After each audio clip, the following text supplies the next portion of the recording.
Welcome to iClass IAS academy. So Indian polity இந்த கிளாஸில் வந்து சுப்ரீம் கோர்ட்டை பற்றி டிஸ்கஸ் பண்ணிட்டு வரோம். ஸோ அந்த வகையில் இந்த கிளாஸில் உச்சநீதிமன்றத்தை பற்றி என்ன விஷயம் பார்க்கலாம் அப்படின்னா, உச்சநீதிமன்றத்துக்கு உண்டான அதிகாரங்கள் என்ன, powers of supreme courts. So supreme கோர்ட்டோட பவர்ஸ் என்ன அப்படிங்கிறது வந்து இந்த கிளாஸில் வந்து டிஸ்கஸ் பண்ணலாம். ஸோ சுப்ரீம் கோர்ட்ஸ் வந்து நிறைய பவர்ஸ் இருக்குது. ஸோ அதோட பவர்ஸ் என்ன அப்படிங்கிறத வந்து நம்ம கிளாஸிஃபை பண்ணி பார்க்கலாம். ஸோ இந்த பவர்ஸ்லாம் இந்த கேட்டகரி கீழே, இந்த கேட்டகரி கீழே அப்படின்னு பிரிச்சிட்டோம் அப்படின்னா, முதல்ல சுப்ரீம் கோர்ட்டோட பவர் எப்படி பார்க்கலாம் அப்படின்னா, ஒரிஜினல் ஜூரிஸ்டிக்ஷன். சுப்ரீம் கோர்ட்டுக்கு உண்டான அசல் அதிகார வரம்பு அப்படிங்கிறது என்ன சொல்றாங்க அப்படின்னா, இதுல தமிழ்ல அழகா கொடுத்தாங்க. முதல் விசாரணை அதிகாரம். அதாவது வந்து ஒரிஜினல் ஜூரிஸ்டிக்ஷன்ல நம்ம ரெண்டா பிரிச்சுக்கலாம். ஒரிஜினல் ஜூரிஸ்டிக்ஷனே ரெண்டா பிரிச்சா ஒன்று வந்து நார்மலா இருக்கக்கூடிய ஒரிஜினல் ஜூரிஸ்டிக்ஷன், இன்னொன்று வந்து எக்ஸ்க்ளூசிவ் ஒரிஜினல் ஜூரிஸ்டிக்ஷன். ஸோ இதுக்கு ரெண்டுக்கு டிஃப்ரென்ஸ் வந்து தெரியும். சுப்ரீம் கோர்ட் என்ன பண்ணலாம் அப்படின்னா, நிறைய அதிகாரங்கள் கொடுத்து வச்சிருக்காங்க. அதோட அதிகாரங்கள் என்னென்ன அப்படிங்கிறது ஒன்றா பார்க்க போறோம் இல்லையா? பிரசிடென்ட்டோட அதிகாரம் பார்த்தோம், பாராளுமன்றத்தோட அதிகாரம் பார்த்தோம். அந்த மாதிரி சுப்ரீம் கோர்ட்டோட அதிகாரமும் முதல்ல வந்து original jurisdiction of supreme court. ஒரிஜினல்ல ரெண்டா பிரிச்சிடலாம். அது ரெண்டு என்ன அப்படிங்கிறத விட ஃபர்ஸ்ட் இந்த ஒரிஜினல் ஜூரிஸ்டிக்ஷன்னா என்ன? கோர்ட்டோட வேலை என்ன? கேஸ் எடுத்து நடத்துறது. அதுக்கு வந்து ஜட்ஜ்மெண்ட் கொடுக்கறது ஜட்ஜோட வேலை. அப்போ சுப்ரீம் கோர்ட்டோட சில கேசஸ் வந்து ஸ்ட்ரெயிட்டா சுப்ரீம் கோர்ட்டுக்கு மட்டும்தான் வரணும்னு இருக்குல்ல, வேற எங்கேயுமே போகக்கூடாது. வெறும் சுப்ரீம் கோர்ட்டுக்கு மட்டும்தான் அந்த கேஸ் வரும். சுப்ரீம் கோர்ட் மட்டும்தான் அந்த கேஸ் எடுத்து பண்ணணும். அதுதான் ஒரிஜினல் ஜூரிஸ்டிக்ஷன். அதான் வந்து ஒரிஜினல் ஜூரிஸ்டிக்ஷன். அந்த மாதிரி சுப்ரீம் கோர்ட்டுக்கு ஏதாவது ஒரிஜினல் ஜூரிஸ்டிக்ஷன் இருக்கா? நிறைய இருக்கு. வேற எந்த கோர்ட்லயும் பார்க்க முடியாது. லோயர் கோர்ட்ஸ்ல பார்க்க முடியாது, ஹை கோர்ட்ஸ்ல பார்க்க முடியாது. சுப்ரீம் கோர்ட்டுக்கு தான் ஸ்ட்ரெயிட்டா இந்த பிரச்சனை இங்க தான் வரணும். ஃபார் எக்ஸாம்பிளுக்கு ஸ்டேட்டுக்கும் சண்டை, ஸ்டேட்டுக்கும் சென்ட்ரல் கவர்மெண்ட்டுக்கும் சண்டை, சென்ட்ரல் கவர்மெண்ட்டுக்கும் தமிழ்நாட்டுக்கும் ஏதோ ஒரு விஷயத்துல சண்டை, தமிழ்நாடு கவர்மெண்ட்டுக்கும் கேரளா கவர்மெண்ட்டுக்கும் ஏதோ ஒரு விதத்துல சண்டை, தமிழ்நாடு கவர்மெண்ட்டுக்கும் வெஸ்ட் பெங்கால் கவர்மெண்ட்டுக்கும், இந்த மாதிரி ஸ்டேட்டுக்கோ இல்ல 2-3 ஸ்டேட்டுக்கும் சென்ட்ரலுக்கும் சண்டை. இந்த மாதிரி இருக்கக்கூடிய பிரச்சனைகள் எல்லாமே எங்க வரணும் அப்படின்னா, ஸ்ட்ரெயிட்டா சுப்ரீம் கோர்ட்டுக்கு வந்துடணும். இதுதான் வந்து ஒரிஜினல் ஜூரிஸ்டிக்ஷன். இது வந்து ஒரிஜினல் ஜூரிஸ்டிக்ஷன். இன்னொன்னு இருக்கு இல்லையா? Fundamental right. ஒருத்தரோட அடிப்படை உரிமை பாதிக்கப்படுது. ஆர்டிகல் 17, ஆர்டிகல் 18 ஏதோ ஒரு அடிப்படை உரிமை பாதிக்கப்படுது. அடிப்படை உரிமை பாதிக்கப்பட்டுச்சுன்னா நான் சொன்னேன் இல்லையா, ஃபண்டமெண்டல் ரைட் உங்களுக்கு பாதிக்கப்பட்டுச்சு அப்படின்னா டைரக்டா சுப்ரீம் கோர்ட் போகலாம். ஆர்டிகல் 32 அது சொல்லுது. டைரக்டா சுப்ரீம் கோர்ட் போகலாம். ஆர்டிகல் 224 இருக்கு. ஹை கோர்ட்டுக்கும் போகலாம். சுப்ரீம் கோர்ட்டுக்கு தான் போகணும்னு அவசியம் கிடையாது. ஹை கோர்ட்டுக்கும் போகலாம் நீங்க. இதுவும் பாத்தீங்க அப்படின்னா ஒரிஜினல் ஜூரிஸ்டிக்ஷன்ல தான் வரும். கரெக்டா? ஏன்னா டைரக்டா சுப்ரீம் கோர்ட்டுக்கு வருது இல்லையா கேசஸ். இதுவும் ஒரிஜினல் ஜூரிஸ்டிக்ஷன் தான்.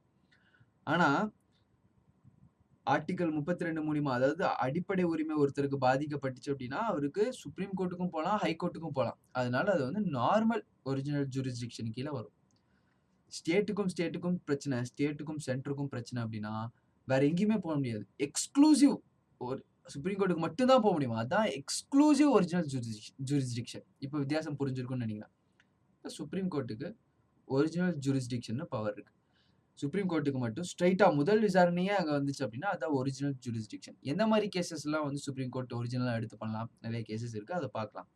அதுலயே நார்மல் ஒரிஜினல் ஜூரிஸ்டிக்ஷன் அப்படின்னா அது சுப்ரீம் கோர்ட்டுக்கும் வரலாம், ஹை கோர்ட்டுக்கும் போகலாம். ஃபார் எக்ஸாம்பிள் ஃபண்டமெண்டல் ரைட் பாதிக்கப்படுது, அப்போ அவங்க ரெண்டு பக்கமும் போகலாம். இது ஒரிஜினல் ஜூரிஸ்டிக்ஷன்ல வரும். சுப்ரீம் கோர்ட்டுக்கு மட்டும் தான் போக முடியும், வேற எங்கேயுமே போக முடியாது அப்படின்னா அது எக்ஸ்க்ளூசிவ் ஒரிஜினல் ஜூரிஸ்டிக்ஷன்ல வரும். அதுக்கு எக்ஸாம்பிள் வந்து ஸ்டேட்டுக்கும் பிரச்சனை, ஸ்டேட்டுக்கும் சென்டருக்கும் பிரச்சனை, அதெல்லாம் எக்ஸ்க்ளூசிவ் ஒரிஜினல் ஜூரிஸ்டிக்ஷன்ல வரும்.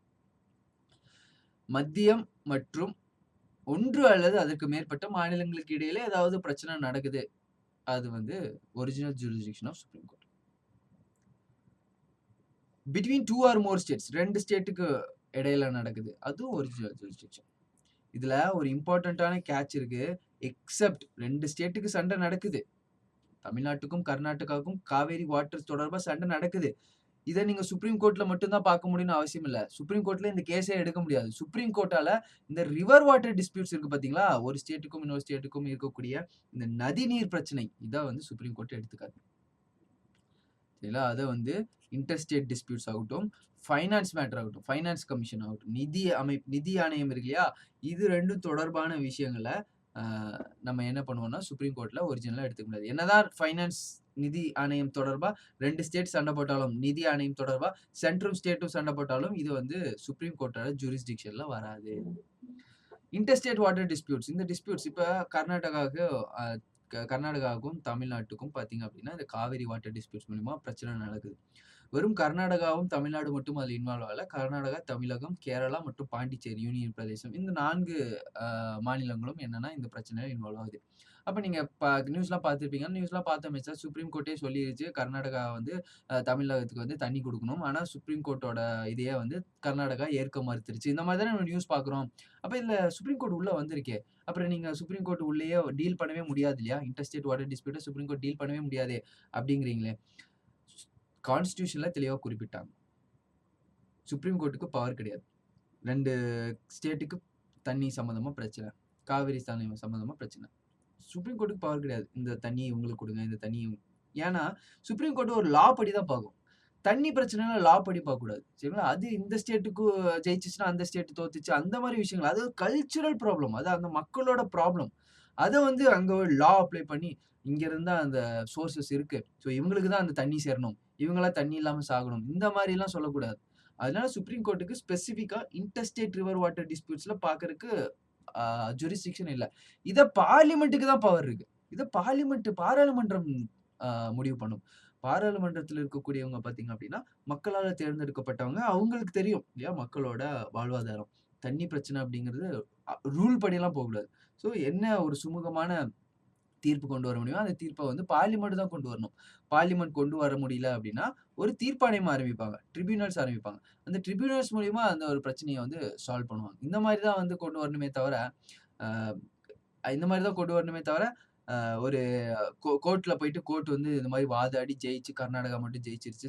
தமிழ்நாட்டுக்கு தண்ணியே இல்லாம அந்த மாரி ஒரு நிலைமை வரக்கூடாது அப்படிங்கிறதுக்காக தான் இன்டர்ஸ்டேட் ரிவர் வாட்டர் டிஸ்பியூட்ஸ தனியா பிரிச்சு, அதுக்குன்னு தனியா ஒரு தீர்ப்பாணையம் அமைத்து, இந்த தீர்ப்பாணையம் சொல்றது பைண்டிங். இந்த தீர்ப்பாணையம் சொல்றத கண்டிப்பா பண்ணி ஆகணும். இந்த தீர்ப்பாணையம் சொன்னத என்ன பண்றாங்க அப்படின்னா வந்து, தீர்ப்பாணையம் சொல்ற தீர்ப்ப வந்து ஓகே. அதான் பைண்டிங் முடிவு. ஆனா, அது நீங்க அப்பீல் பண்ணலாம். அந்த அப்பீல் தான் எங்க போயிருக்கு அப்டின்னா, சுப்ரீம் கோர்ட்க்கு போயிருக்கு. சுப்ரீம் கோர்ட்டும் சொல்லிருச்சு தண்ணி குடுக்க சொல்லி, இன்னும் அது வந்து அமல்படுத்தாம இருக்கு. இதான் வந்து அந்த நியூஸ். சுப்ரீம் கோர்ட் உள்ள வந்து தண்ணி குடுக்கணும்னு சொல்ல கிடையாது. ட்ரிபியூனல் சொல்லிருச்சு. ட்ரிபியூனலோடத அப்பீல் மூலியமா சுப்ரீம் கோர்ட்க்கு போயிருக்காங்க. சுப்ரீம் கோர்ட் சொல்லிட்டாங்க. அத ஏற்க மறுத்திருக்காங்க. இவ்வளவுதான் வந்து நியூஸ்ல இருக்கக்கூடிய விஷயம். இதான் வந்து ஒரிஜினல் ஜூரிஸ்டிக்ஷன் அப்டின்னு சொல்றது. அடுத்ததா அப்பல்லேட் ஜூரிஸ்டிக்ஷன் மேல்முறையீட்டு அதிகாரம் வரம்பு. அதுக்கு இருக்கு இல்லையா? ஹைகோர்ட்ல ஒரு கேஸ் இருக்கு. அது மேல்முறையீடு மூலியமா சுப்ரீம் கோர்ட்க்கு வரும். தீர்ப்பாணையங்கள்ல ஒரு கேஸ் இருக்கு. ஃபார் எக்ஸாம்பிள்க்கு இந்த காவேரி வாட்டர் டிஸ்பியூட் இருக்குங்க. தீர்ப்பாணையங்கள். தீர்ப்பாணையங்கள்லாம் என்ன அப்படிங்கிறத அடுத்த ஹைகோர்ட்ல பார்க்கலாம். அது ஜஸ்ட் ஒரு சின்ன டாபிக் தான். அது வந்து ட்ரிபியூனல்னா என்ன? தீர்ப்பாணையங்கள்னா என்ன? அப்படிங்கிற விஷயமும் நம்ம அடுத்த கிளாஸ்ல வந்து ஹைகோர்ட் கூட வந்து பார்த்துடலாம் கண்டிப்பா. தீர்ப்பாணையம் அப்படிங்கிறது ஒண்ணும் இல்ல. நெறைய கேஸ் பெண்டிங் இருக்கு.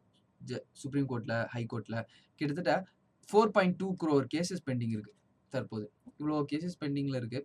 தீர்ப்பாணையம்னு ஒண்ணு அமைச்சு, நெறைய கேஸஸ் அதுக்கு தள்ளி விட்டுருவோம். ட்ரிபியூனலுக்கு தள்ளி விட்டுருவோம். ட்ரிபியூனல் சில கேஸஸ அவங்க பார்த்துப்பாங்க. ட்ரிபியூனல் பத்தி அடுத்த கிளாஸ்ல டிஸ்கஸ் பண்ணலாம். இப்ப ட்ரிபியூனல்ல ஒரு கேஸ் நடத்துறாங்க. அந்த கேஸ்ல வந்து ஜட்ஜ்மென்ட் வருது. அப்பீல் பண்ணணும். தாராளமா சுப்ரீம் கோர்ட்ல அப்பீல் பண்ணலாம். ஹை கோர்ட்ல ஒரு கேஸ் வருது. அப்பீல் பண்ணணும். தாராளமா ஹை கோர்ட்ல அப்பீல் பண்ணலாம். லோயர் கோர்ட்ல ஒரு கேஸ் வருது. அப்பீல் பண்ணணும். தாராளமா சுப்ரீம் கோர்ட்ல அப்ளை பண்ணலாம். ஹை கோர்ட்லயும் அப்பீல் பண்ணலாம். சில கேஸஸ் வந்து ஹை கோர்ட் போய் தான் சுப்ரீம் கோர்ட்க்கு வரணும்னு இருக்கு. அது அந்த மாரி தான் வரணும். இப்ப அப்பீல் பவர் எப்படிலாம் இருக்கு? Supreme court is primarily a court of appeal. And hears appeals against the judgments of lower courts. Supreme court நான் தான் சொன்னேன்ல ஹையரார்க்கியா பிளேஸ் பண்ணியிருக்கோம். சுப்ரீம் கோர்ட், அது கீழ ஹை கோர்ட், அது கீழ லோயர் கோர்ட், அது அங்க தான் ட்ரிபியூனல்ஸும் கீழ தான் வந்துச்சு இல்லையா? இவங்களோட அப்பீல் எல்லாம் சுப்ரீம் கோர்ட்டுக்கு தான் வரும். அப்பீல்ஸ் இன் கான்ஸ்டிடியூஷனல் மேட்டர்ஸ். சரிங்களா? ஏதாவது அரசியலமைப்பு விவகாரம் ஹைகோர்ட் டிட்டர்மைன் பண்ணியிருக்கு. ஃபார் எக்ஸாம்பிள்க்கு இந்த ஹிஜாப் கேஸ் ஆகட்டும். கர்நாடகா ஹைகோர்ட் பார்த்திருக்கு. அது கான்ஸ்டிடியூஷனல் மேட்டர் தான். சரிங்களா? கான்ஸ்டிடியூஷன்ல தொடர்பா சில கான்ஸ்டிடியூஷன் புரோவிஷன்ஸ இன்டர்பிரட் பண்ணணும். Constitutional matter. அத ஹைகோர்ட் பார்க்கலாம். தாராளமா. சுப்ரீம் கோர்ட் தான் பார்க்கணும்னு அவசியம் கிடையாது. நம்ம எங்கேயாவது பார்த்தோமா ஒரிஜினலா கான்ஸ்டிடியூஷனல் மேட்டர் சுப்ரீம் கோர்ட்டுக்கு தான் வரணும்னு. ஹைகோர்ட்ல பார்க்கலாம். ஹைகோர்ட்ல பார்த்து ஏதாவது பிரச்சனை இருக்கு. அப்பீல் மூலியமா வரணும். தாராளமா அப்பீல் மூலியமா வரலாம். இல்ல இந்த பிரச்சனை ஹைகோர்ட்டுக்கு பார்க்கறதுக்கு காம்பெட்டன்ட் இல்ல. இந்த பிரச்சனைய நாங்க எடுத்துக்கிறோம் அப்படின்னு ஹைகோர்ட் எடுத்தும் பண்ணலாம். இதெல்லாம் கோர்ட் ஆஃப் அப்பீல்ல வரும். கான்ஸ்டிடியூஷனல் மேட்டர் ஆகட்டும், சிவில் ஆகட்டும், கிரிமினல் மேட்டர்ஸ் எல்லா மேட்டர்ஸும் அப்பீல் மூலியமா சுப்ரீம் கோர்ட்டுக்கு தாராளமா போலாம். Appeals by special leave. Special லீவ்னா ஒண்ணும் இல்ல. ஒரு சிறப்பு விடுப்பு மூலம் மேல்முறையீடு. எந்த காரணமும் இல்ல. இந்த கேஸ் வந்து ஸ்பெஷல் லீவ் மூலியமா அப்பீல் போயிரும். சுப்ரீம் கோர்ட்டுக்கு போயிரும். எந்த காரணமும் இல்ல. இது எந்த கேஸ் எதுவுமே இல்ல. காரணமே இல்ல. அப்ப இது என்ன சொல்றாங்க அப்படின்னா, எந்த கேஸ் வேணாலும் அப்பீல் போலாம். சுப்ரீம் கோர்ட்டுக்கு எந்த கேஸ் வேணாலும் அப்பீல் போலாம். இது அப்பல்லீட் ஜூரிஸ்டிக்ஷன் ஆஃப் சுப்ரீம் கோர்ட். அடுத்ததா நீதி பேராணை அதிகாரங்கள். ரிட் ஜூரிஸ்டிக்ஷன் நம்மளே பார்த்தோம் இல்லையா? ஆர்டிகல் 32ல ரிட் ஜூரிஸ்டிக்ஷன் குறிப்பிட்டிருக்காங்க. ஆர்டிகல் 32 யூஸ் பண்ணி சுப்ரீம் கோர்ட் நீதி பேராணை விடுவிக்கலாம். நீதி பேராணைகள் என்னெல்லாம் இருக்கு? ஹேபியஸ் கார்பஸ் ஆட்கொணர்வு மனு ஆகட்டும், மெண்டமஸ் ஆர்டர் பண்றதாகட்டும், அதே மாதிரி ப்ரெரகேட்டிவ் ஆகட்டும், ப்ராஹிபிஷன் ஆகட்டும், சர்டியோரரி ஆன் வாட் அத்தாரிட்டி, எந்த ஒரு அத்தாரிட்டி மூலியமா இந்த பொசிஷன்ல இருக்கு, இதெல்லாம் ரிட் நீதி பேராணைகள். ஒருத்தனோட அடிப்படை உரிமை பாதிக்கப்பட்டுச்சு, ஆர்டிகல் 32 மூலியமா டைரக்டா சுப்ரீம் கோர்ட் வரான். சுப்ரீம் கோர்ட் டைரக்டா என்ன பண்ணும்? ரிட் இஷ்யூ பண்ணும். நீதி பேராணை இஷ்யூ பண்ணும். வெறும் ஃபண்டமெண்டல் ரைட்டுக்கு மட்டும்தான். நீதி பேராணை அடிப்படை உரிமைக்கு மட்டும்தான் சுப்ரீம் கோர்ட்டால இஷ்யூ பண்ண முடியும். வேறஸ் ஹைகோர்ட் ரிட் இஷ்யூ பண்ணலாம். ஃபண்டமெண்டல் ரைட்டுக்கு மட்டும் இல்ல, எதுக்கு வேணாலும் நீதி பேராணை வந்து ஹைகோர்ட் வந்து இஷ்யூ பண்ணலாம். ஆனா சுப்ரீம் கோர்ட் வந்து ஃபண்டமெண்டல் ரைட் பாதிக்கப்பட்டா மட்டும்தான் நீதி பேராணை இஷ்யூ பண்ண முடியும். பார்லிமெண்ட் நினைச்சது அப்படின்னா சுப்ரீம் கோர்ட்டுக்கு அந்த பவரை கொடுக்கலாம், ஹைகோர்ட்டுக்கு இருக்க மாதிரியே. ஆனா இது வரைக்கும் பாத்தீங்க அப்படின்னா பார்லிமெண்ட் அந்த பவரை கொடுக்காம வச்சிருக்கு. Supreme court is empowered to issue Ritz. என்னெல்லாம் ரிட்ஸ் பார்த்தோம்? நீதி பேரணைகள், ஆட்கொணர்வு நீதி பேரணை, ஹேபியஸ் கார்பஸ் பார்த்தோம், செயலுறுத்தும் நீதி பேரணை, மண்டமஸ் அப்படின்னு ஆர்டர் பண்றது, செயலுறுத்தும் நீதி பேரணை, ப்ராஹிபிஷன் தடையுறுத்தம் இல்லையா? ப்ராஹிபிஷனுக்கும் மண்டமஸ்க்கும் டிஃபரன்ஸ் பார்த்தோம். மண்டமஸ்ங்கிறது இந்த விஷயத்த பண்ணுன்னு சொல்றது, ப்ராஹிபிஷனுங்கிறது இந்த விஷயத்த பண்ணாதன்னு சொல்றது. அடுத்தது நெறிமுறைப்படுத்தும் குவா வாரண்டோ, அடுத்தது செர்டியோரே ஆன் வாட் அத்தாரிட்டி, எந்த தகுதி முறை வினவும் நீதி பேரணை. இந்த 5 நீதி பேரணைகள் ரிட்ஸ் இஷ்யூ பண்றதுக்கு வந்து சுப்ரீம் கோர்ட்டுக்கு ஆர்டிகல் 32 மூலியமா அடிப்படை உரிமை பாதிக்கப்பட்டால் மட்டுமே இஷ்யூ பண்ற பவர் இருக்கு. In this regard, Supreme Court has original jurisdiction in sense that an aggrieved citizen can go directly to the Supreme Court or High Court. அதனால தான் இது வந்து ஒரிஜினல்.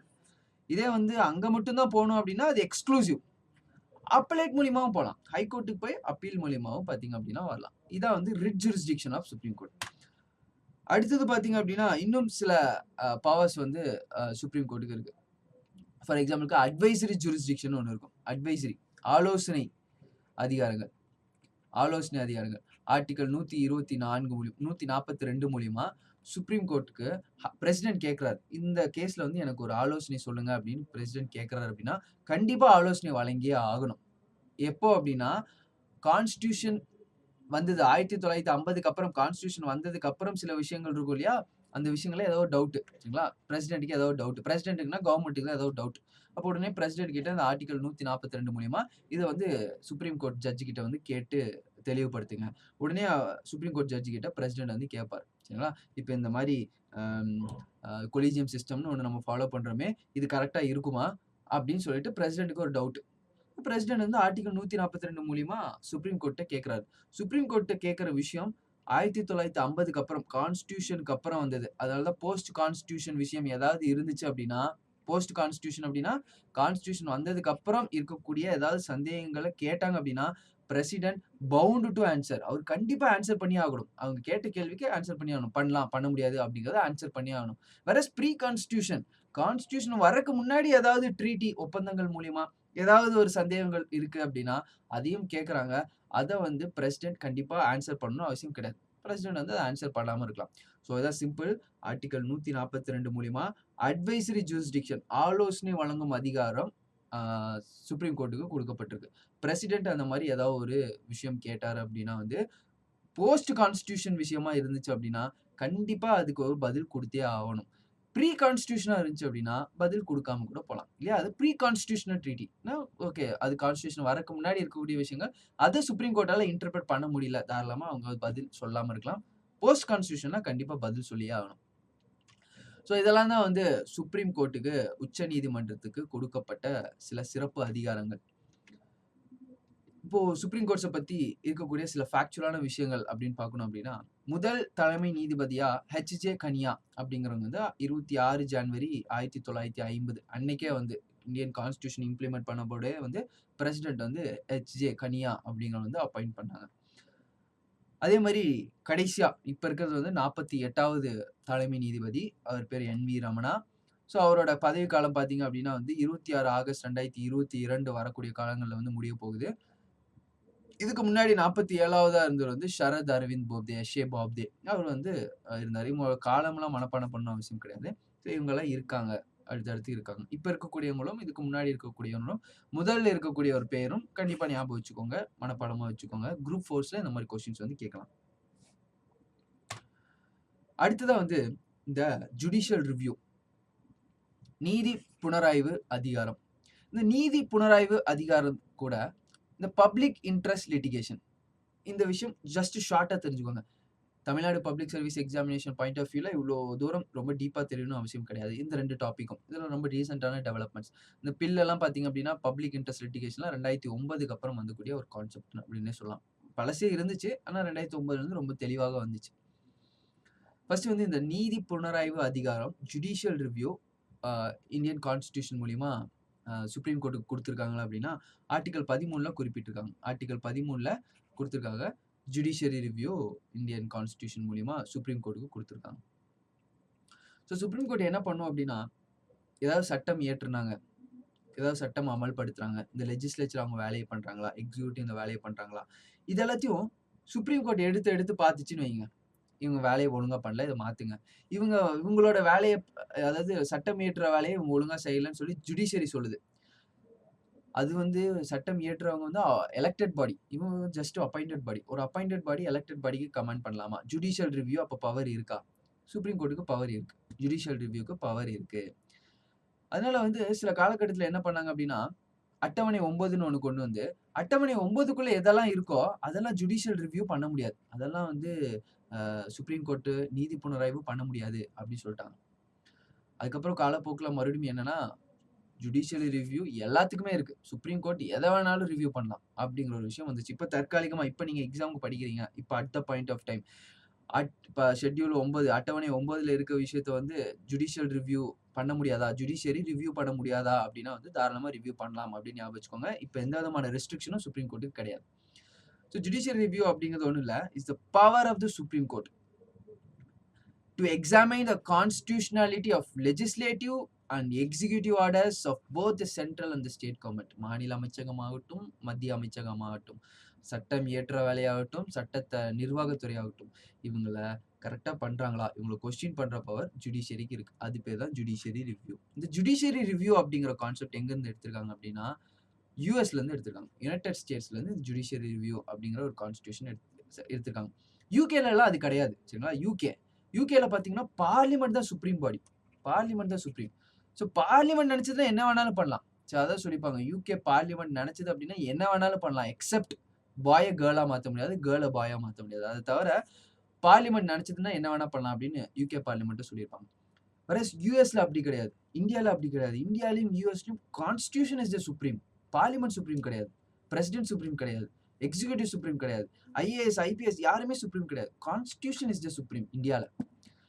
இந்தியால இந்த கான்ஸ்டிடியூஷனோட கார்டியன் யாரு? இதை பாதுகாக்கிற அந்த ஏஞ்சல் யாரு அப்படின்னா வந்து சுப்ரீம் கோர்ட் தான். அப்ப சுப்ரீம் கோர்ட்டுக்கு ஜுடிஷியரி ரிவ்யூ பவர் இருக்கு. எந்த அதிகாரத்தை, எந்த நீதி புனராய்வு அதிகாரம் எதை வேணாலும் ரிவ்யூ பண்ணலாம். கான்ஸ்டிடியூஷன் படி இருந்துச்சுன்னா செல்லும். கான்ஸ்டிடியூஷன் படி இல்லை அப்படின்னா ஜுடிஷியரி ரிவ்யூ மூலியமா அது செல்லாதுன்னு சொல்லிட்டு சுப்ரீம் கோர்ட் போயிட்டே இருக்கும். எது கான்ஸ்டிடியூஷனே அமெண்ட் பண்றாங்க அப்படின்னா இந்த அமெண்ட்மெண்ட் செல்லாது அப்படின்னு ஜுடிஷியரி சொல்றதுக்கு பவர் இருக்கு. இதுதான் வந்து ஜுடிஷியரி ரிவ்யூ. இந்த ஜுடிஷியரி ரிவ்யூ மூலியமா என்ன ஆகுது அப்படின்னா, ஜுடிஷியரிக்கு அதிக பவர் வந்துகிட்டே இருக்கு இல்லையா? ஜுடிஷியரி என்ன நினைச்சாலும் பண்ணலாம். இப்போ ஜுடிஷியரிக்கு அதிக பவர் ஆயிடுச்சு. இதை தான் என்ன சொல்லுவாங்க அப்படின்னா, நிறைய இடங்கள்ல ஜுடிஷியரி ஓவர் ரீச்னு சொல்லுவாங்க. Judiciary over reach. ஜுடிஷியரி அதோட பவர் அப்நார்மலா யூஸ் பண்ணுது. ஹைவே சுத்தி 400 மீட்டருக்கு எந்த விதமான மதுக்கடையும் இருக்கக்கூடாதுன்னு யார் சொல்றா? ஜுடிஷியரி சொல்றது. Judiciary over reach. ஜுடிஷியரி சொல்றதுக்கு அவங்களுக்கு உரிமை கிடையாது இல்லையா? அவங்களோட பவர் இல்ல. அது சட்டம் மூலியமா கொண்டு வரணும். அதனால நிறைய பேத்துக்கு வேலை போயிடுச்சு. அது ஒரு பெரிய ஒரு டிராபேக்கா ஆயிப்போச்சு. ஜுடிஷியரி அவ்வளவு தூரம் ஸ்டெப் ஆகுது. சில இடங்கள்ல ஜுடிஷியரி நல்லதும் பண்ணுது. சரியா? ஒரு ஃபார் எக்ஸாம்பிளுக்கு வந்து இந்த மாதிரி ஒர்க் பிளேஸ், சரிங்களா, வேலை செய்யற இடத்துல செக்ஷுவல் ஹராஸ்மெண்ட் கொடுக்குறாங்க. அதை தண்டிக்கிற மாதிரி ஒரு சட்டம் இல்லவே இல்லை. சட்டத்தை ஏற்றுங்கிறாங்க. சட்டம் ஏற்றவே இல்லை. உடனே ஜுடிஷியரி என்ன பண்ணுது அப்படின்னா 2013ல விசாகா கைட்லைன்ஸ் அப்படின்னு கொண்டு வந்து ஒர்க் பிளேஸ்ல இந்த மாதிரி செக்ஷுவல் ஹராஸ்மெண்ட் பண்றவங்களுக்கு உண்டான தண்டனையை வந்து கொடுக்கறதுக்காக சட்டம் கொண்டு வந்திருக்காங்க. இதுதான் வந்து ஜுடிஷியல் ஓவர் ரீச் பார்த்தோம் இல்லையா? ஜுடிஷியல் ஓவர் ரீச்க்கு எக்ஸாம்பிள் பார்த்தோம். ஜுடிஷியல் ஓவர் ரீச்னா என்ன, பெயர்லயே இருக்கு. ஜுடிஷியரி அவங்களுக்கு கொடுத்த இந்த ஜுடிஷியரி நீதி புனராய்வு அதிகாரமா ரொம்ப அதிகமா யூஸ் பண்றாங்க. அது ஃபார் எக்ஸாம்பிளுக்கு பார்த்தோம், இந்த ஹைவேல இருக்கக்கூடிய கடைகள் எல்லாம் மூடணும் அப்படின்னு இது சொல்ற வேலை ஜுடிஷியரியோட வேலை கிடையாது. சில நல்லதும் பண்றாங்க. ஃபார் எக்ஸாம்பிளுக்கு 2013ல இந்த விசாகா கைட்லைன்ஸ் அப்படின்னு ஒண்ணு கொண்டு வந்தாங்க.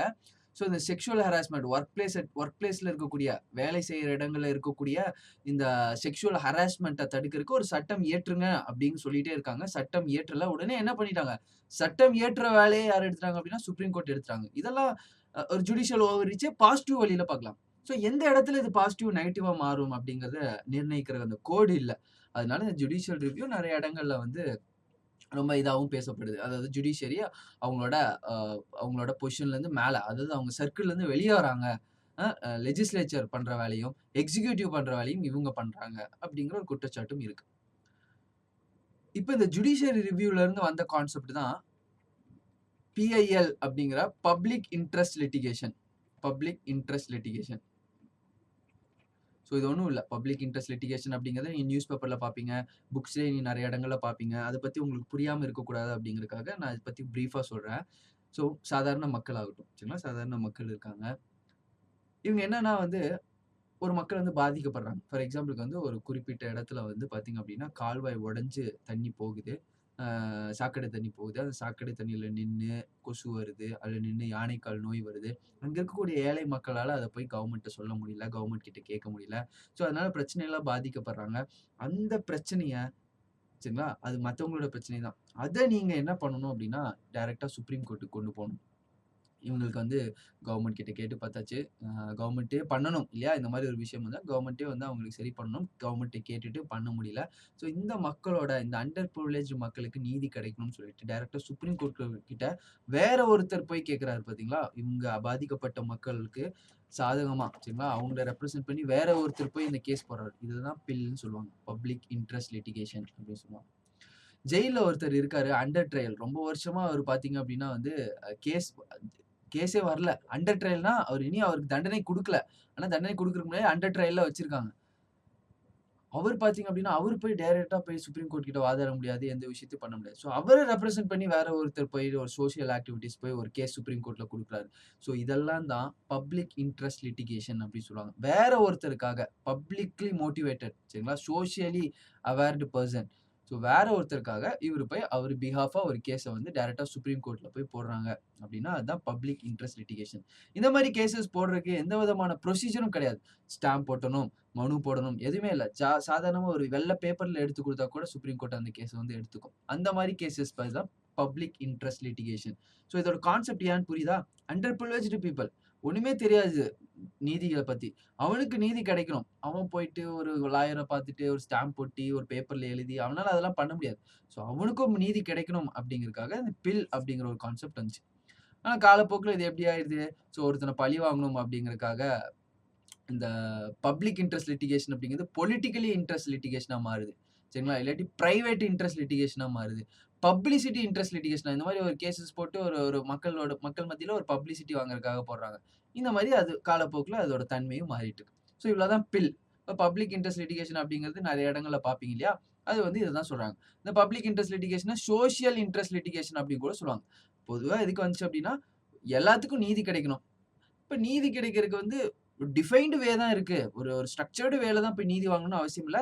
ஒரு அன்ஸ்ட்ரக்சர்டு வே எப்படி வேணா நீதி வாங்கலாம். அவங்களுக்கு நீதி குடுத்தா போதும். இல்லையா? அந்த ஒரு வழியும் இருக்கணும் அப்படிங்கிறதுக்காக இந்த பில் அப்படிங்கிற ஒரு விஷயமும் வந்துச்சு. இது ஒரு யுஎஸ் கான்செப்ட் தான். ஸோ இதெல்லாம் தான் வந்து சுப்ரீம் கோர்ட்ஸ பத்தி இருக்கக்கூடிய சில விஷயங்கள். இதெல்லாம் கரண்ட் அஃபேர்ஸ் பார்க்கும்போது உங்களுக்கு இந்த மாரி விஷயங்கள் வந்து நெறைய இடங்கள்ல பார்ப்பீங்க.